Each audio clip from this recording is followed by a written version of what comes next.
राजेंचं आयुष्य त्यांचे जितके आत्मकांक्षा होते कारखाना लोक जोडण्यात आणि हे कार्य करण्यामध्ये त्यांची सगळी इच्छा पूर्ण झाली होती।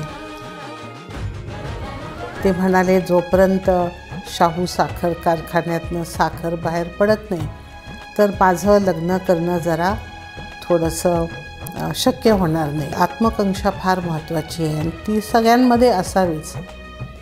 आणि जेव्हा खरोखर साखर कारखान्यातनं बाहेर पडली तेव्हा साखर हत्तीवरनं वाटली होती, ते मला फार नवल वाटलं।